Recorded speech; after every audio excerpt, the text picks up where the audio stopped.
Welcome to Money Chats and Mishaps, a podcast by Fam Brokers hosted by Renae Long, the director and founder of Fam Brokers. We're just starting our new podcast for today. We've got Matthew Kelly here as a guest speaker. I will give him his TED Talk elevator spiel. So, Matt, just introduce yourself and tell us and tell the audience what you do. Yeah, sure. No, thanks for having me. My name is Matthew Kelly, and I started a business called Krodok. I'm a recovering lawyer. I've been clean for about 4 years now. I practiced in some of the bigger firms in the country. Did you go to Betty Ford? 20 years, yeah. It's still a work in progress every day. My specialty was insolvency and restructuring, and some personal bankruptcy. And I got to a point where I saw over and over again small business owners who had put often large amounts of money, often their life savings, often beyond their life savings, personally into their businesses. And by the time it came to being in financial distress and the insolvency process, opening up the books and finding that they had correctly been put in their business as a loan because of the tax implications. You don't pay tax on repayment of a loan, but you do on dividends. So that's the right approach. But if those loans on the books aren't documented, secured and registered on the Personal Property Security Register, then they don't have any effect as a secured creditor. You really want to be in a position where you are the secured creditor to be like the bank, because in those processes the bank rarely loses, or if they do, they lose less than everybody else. It's a real chance. There's a lot of businesses out there that actually don't put it in as a loan. Yeah. It's like a gift deposit. Yeah. And it's for those business. So more than 55% of my clients are self-employed. Yeah. I have large businesses and small businesses, like your one-man band, through to somebody that has 500, 600, 700, 1,000, 1,200 employees.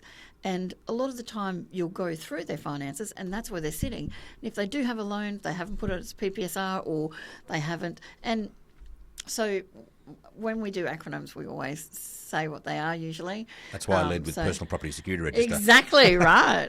I'll call them PPSR from now on. No, that's fine.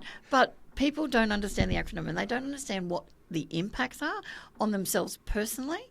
So can you flesh that little bit out a bit? Sure. The Personal Property Security Register was created about 14 years ago. I was at a firm where one of the lead drafters of that legislation was a partner. It was created for the banks to ensure that the banks got the best deal, but it has implications for business owners and for particularly people who lend money. If you have a security, and you should think about a security like the bank has a mortgage over your house, that's a security to ensure that you repay your loan. You can do that in a business and you take security over various things or all things, including hard assets, goodwill, soft assets, the money that comes in, debtors to collect. They're all things that can be secured. If that security, as agreed between those parties, isn't documented in writing and it isn't registered on the PPSR, it has no effect as a security.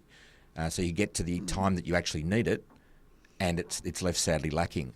Yeah.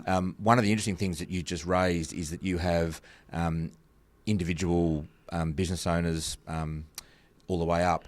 The thing that really gets me as a insolvency restructuring lawyer, which I really like to think of as, we're often thought of as the grim reapers or the undertakers of the law and of business.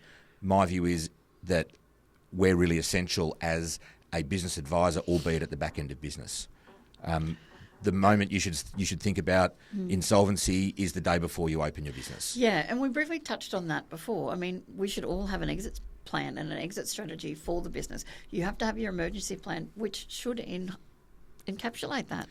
Yeah. There's so many people that go out there and they have all of these great ideas and they've got a fantastic business, and sometimes things happen and they get into trouble because of so many things. There was COVID, there was a financial crisis, materials not being able to be provided, increase in costs, etc., and then the people out there, sometimes they have assets and they get advice, and we're talking about the advice as well. Sometimes advice is great, but advice is only as good as it's provided for that time. When things change, often people don't get that advice on the way, and when things start to fall off. So when somebody is in crisis, they would come to you.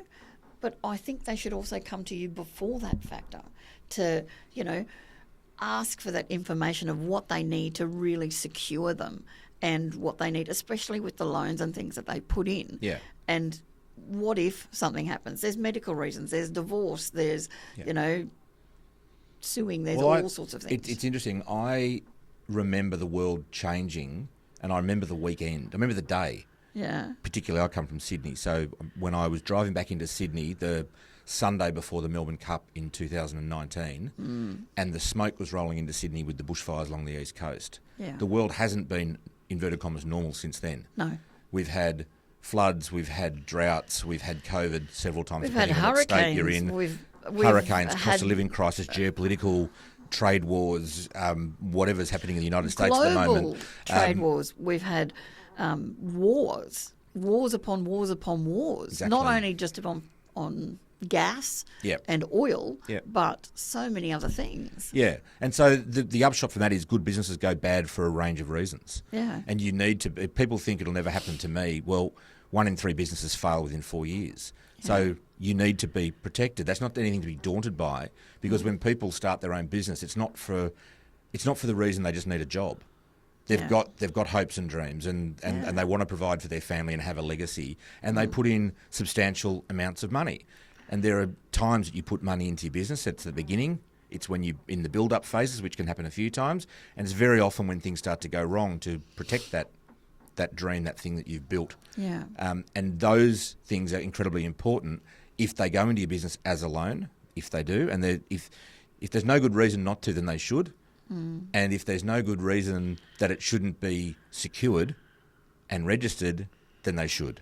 The only issue is, to date, certainly my experience, there aren't many good options to do that cheaply, quickly and efficiently, which is what led to creating my online business, to provide that suite of documents. So if somebody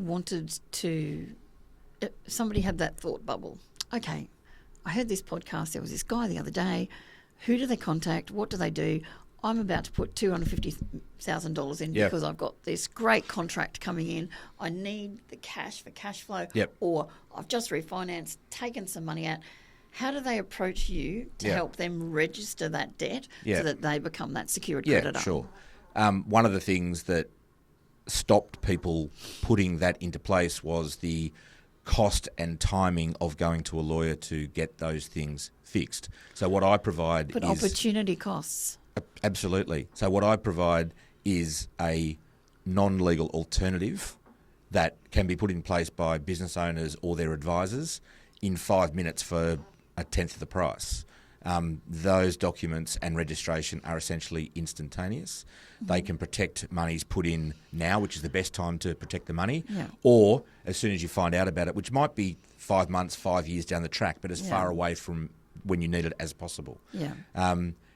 At the first instance, if they are going to put in a substantial amount of money, and in my view, anything over $50,000 is a substantial amount of money. Yeah. In my experience as the insolvency lawyer who looked at these things, it's not necessarily the amount of money back or even the value of the assets. It's the ability to control the process and keep your business. It's dressed in the clothes of a loan like a bank has, but it really isn't. It's really a protective cloak to ensure that you can continue to survive and then thrive. Yeah. That's really what we're trying to do here. We're trying to protect people's hopes and dreams. Yeah, so that you don't get to that part. Yeah, but they should, in the first instance, I didn't answer your question, I'm sorry. You're right. They should speak to their accountant. If they have an accountant, that's the first person I should speak to. I'm going to put this amount of money in. Often I speak to accountants who say, I didn't realise it had gone in until 8 months down the track when I had my next review. Yeah. Speak to your accountant. If you say, I think we should make this a secured loan, and your accountant either doesn't know about it or thinks there's a problem, well, then you either need to get a new accountant or you need to send an email to the inquiries email on my website, and I'm happy to respond. I don't provide legal advice, but it's very general. Yeah. It's an incredibly... General information can be an incredible tool and very powerful for anybody. Yes. And somebody in business, you need to protect yourself and your asset. But so many people don't think of the business as separate to themselves. Yeah. They think of them being the business. It provides part of their identity of who they are. Yeah. And I think that's also an issue that blocks people from, no, this is your business. You're over here. You are personally putting in money into your business. You're not lending or going out to buy a pair of shoes. You're putting in 50,000, 500,000, 250,000, 200,000. Yeah. So most of the figures that I've seen where people have, and I call it donations. Yeah. And I know that sounds terrible, No. but it's similar to a donation. Run between 300,000 and 500,000, Yeah. and these people haven't put some things in place. So I have provided your name to them, and two of them out of the 5 that I've spoken to in the last couple of months will be using your services because they're like, oh, I didn't know I could do that. Oh, why would I need to do that?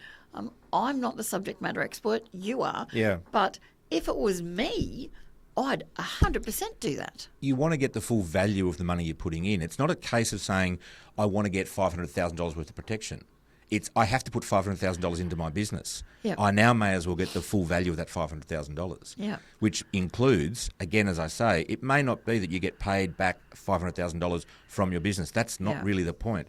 The point is to control the process to make sure you keep the business and all the assets. And the assets might be trucks, or they might be buildings, or whatever they might be, but they also might be the IP that small business owners spend huge amounts of times doing over a number of years.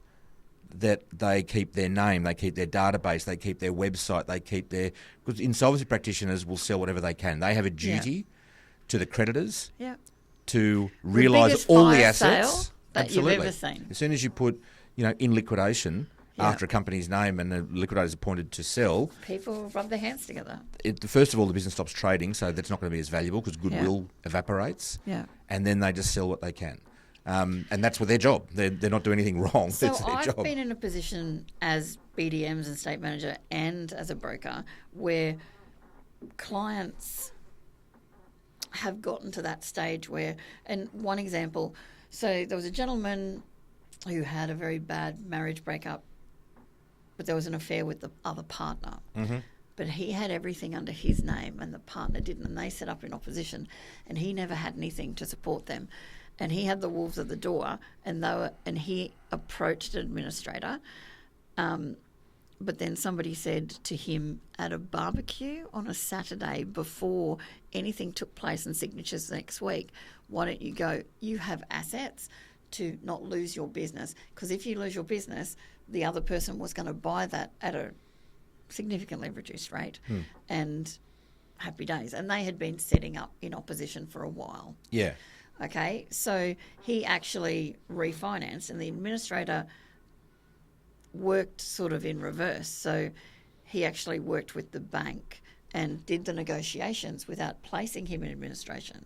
And I've never heard of that previously. Usually it's in administration, this is what they're doing, and this is... And this is the interesting thing, well, it's interesting insofar as the term administration, liquidation and receivership are all used interchangeably as the one thing. If you read the papers, now what you're talking about might have been a receiver or a business, what do they call them now? Business restructuring. Restructuring consultant sometimes. That sort of thing. And we've had which is pre-insolvency, and the point is, if you are secured, your bank can work with you. They might not want to. But they can. But they can. Exactly. If you aren't secured, the likelihood of being able to do that, to keep trading and those, it's gone, and the bank says, well, I'm owed $1 million or $500,000, whatever it might be. I can't do anything to help you. They might accept it's good business for all the reasons we talked about before, that it suffered or ultimately went into demise. They might still say, this is fundamentally good business, it can get back on its feet. It has to have a runway to be able to do that. If they're working with another secured creditor, then it gives them that ability. With an administrator who comes in, my former clients and friends that are in the industry, I initially thought I'd be looked at like a traitor to a class. Okay, yeah, I can understand that. Because of the perception of liquidators going, well, don't give any money to anybody because we want to be able... Don't give it to the owners because... But what they instead say is, no, it's far better for us to be dealing with a secured creditor. So we can turn this business around far more easily, more efficiently and more cheaply, which is what the legislation is supposed to do. That's what the VA, deed of company arrangement scenario is supposed to set up. It's supposed to allow small business owners to fail, as long as they haven't acted in bad faith. Yeah.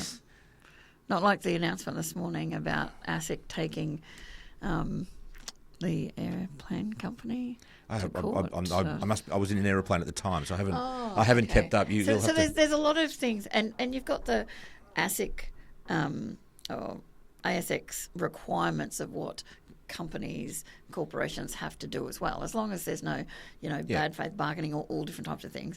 But as the show is called Money Chats and Mishaps, so can you provide us with an example so that people out there know how you can step in and assist them? Yeah. Because this podcast isn't about plugging my business or plugging your business. Yeah.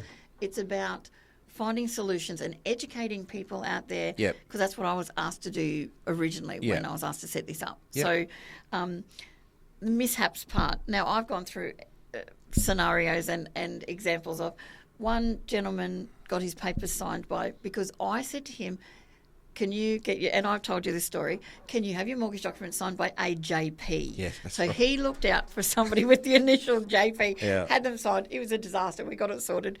But you don't know what you don't know until you find out. Yeah. So we've had a couple of tragic stories, a couple of hilarious stories, and a couple of interesting stories. So could you provide us with a story of how what's happened with one of your clients, obviously de-identified, Sure. and on the abridged version of a mishap or something that's happened to get them into that situation, and how you worked with them after that point? Sure.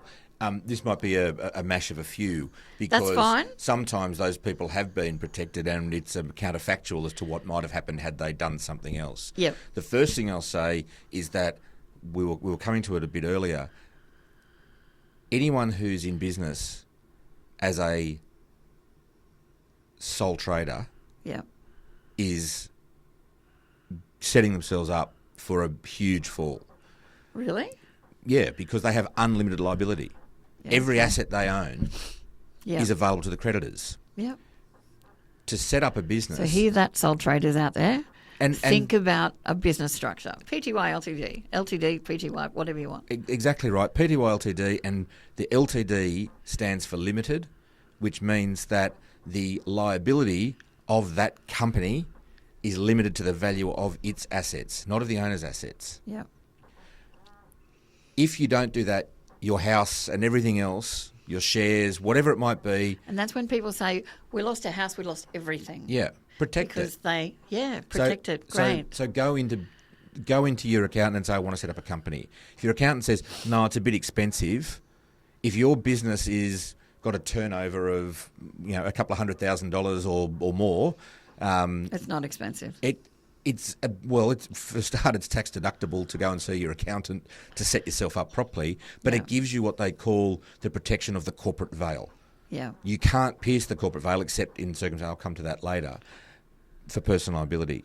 One of those things is tax, which is very topical at the moment with director penalty notices and the tax department. Hasn't the tax gone after people? Well, and it's our money. It's the society's money. To get that money is the reason we've got roads and hospitals and schools. Yep. And during a crisis like the financial crisis or like COVID, tax always becomes small businesses' biggest banker. Yeah. And now they're turning around and saying, a lot of businesses, we're owed $50 billion. Exactly. And that's what they're now taking steps to do. But there's more than that. There's more than $100 billion. They're only going after that $57 billion because that is the essential stuff that they need to.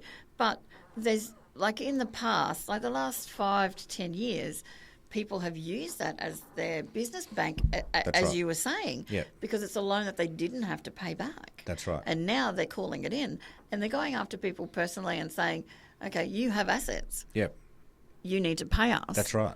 And if you don't, see you later. And they're charging interest where they've never charged as high interest as they have now. Yeah. Because going through people's banking and working with the accountants and financial planners and going through and working with a lot of accountants and solicitors at the moment, tax debt seems to be one of the biggest issues. Well, the insidious thing, and I'll jump onto DPNs now because I think they're so topical and they're also very relevant to both what you do and what I do. A director penalty notice is issued by the tax department in several circumstances. One, you haven't paid tax for a period of time, in which case you're given a period of time to repay that. Or what's more difficult to deal with, what they call a lockdown DPN, is where you haven't either paid your employees' entitlements or you haven't lodged your BAS. If you haven't done those things, you have a lockdown DPN, which attaches to you personally. And whereas with a normal DPN for unpaid tax, you say, I haven't got the money, I can appoint an administrator, liquidator, and then that deals with it. A lockdown DPN, when you haven't paid your employees' entitlements and haven't lodged your BAS, that becomes personal. And it pursues you. I didn't think people didn't pay. Plenty don't. They don't have the money. They don't have the money. So this is like think about that like the Terminator. It just keeps coming after you. You can't kill Even it. if you melt it, that sucker's going to come after you. You can't kill it. And so what I imagine people come to you, and what they should be doing, is actually the right thing to be thinking about, is I've got an asset, it's my home. If they can refinance that home at that point, at day one being today, it's going to be a lot cheaper than if they put their head in the sand for 6 to 12 months when the interest on that loan is capitalising at 11% daily or 11% per annum calculated on a daily basis, that in 12 months' time, it's just the equity in their house is reduced. That's it. And people think, the taxation department's not going to charge us the interest rate. Yeah. But they do. They do. And they don't have to cut it off. No.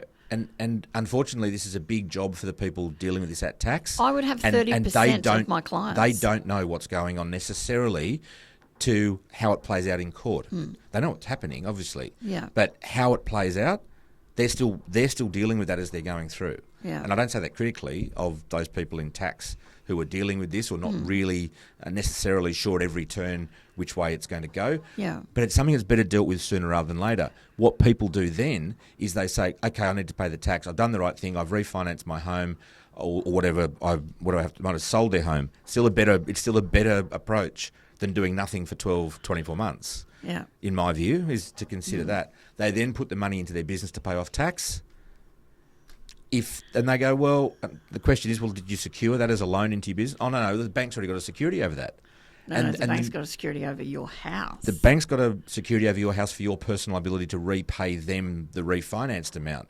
Once you put that into the business owes you that liability to repay the loan. Exactly. But if you don't secure it, then you've got the same problem that we talked about before, that you just fall to the bottom of the pile and you are sharing whatever pot is left over of the assets with everybody else. And currently, that's running, I think, in liquidation at between 0 and 5 cents in the dollar.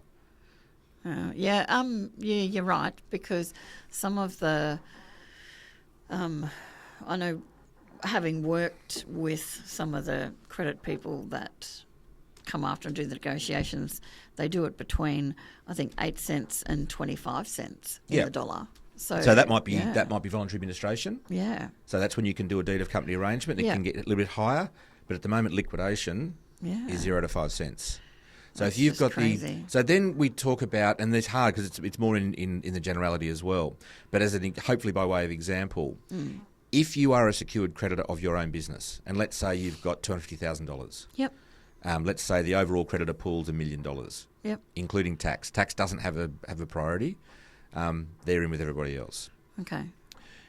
If you have that security, you've got a much better ability to approach a insolvency practitioner who can help you restructure through what they call a deed of company arrangement or a DOCA. Yeah. You hear about DOCAs all the time. Yeah, and they're a little bit technical, but essentially it just restructures your debts to people and allows you to continue on. Your creditors have to accept it, and this is the point. If you have a deed proposal to say, put to your creditors and say, we will pay you 15 cents in the dollar. The creditors say, well, what is he or she going to get back if I compromise my debt by 85%? Yeah.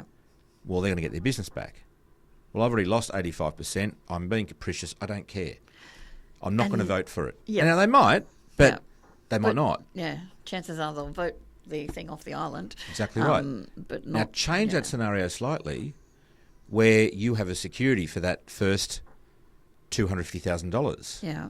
And you put that same deal to the creditors and they say, well, what's he or she going to get back for the 85%? Well, they're going to get their business back. But if you don't vote for it, at the moment they're not going to prove for their first 250. They're going to jump that over you. So you get the money first. So they could get the first $250,000 worth. Yeah. And they'll get all their assets back anyway. It'll be painful and they don't want to really do that, but that's the deal. So now they're giving you something. You can see a group of creditors far more likely to say, okay, I understand. Yeah. I'll accept that. And it'll happen more quickly.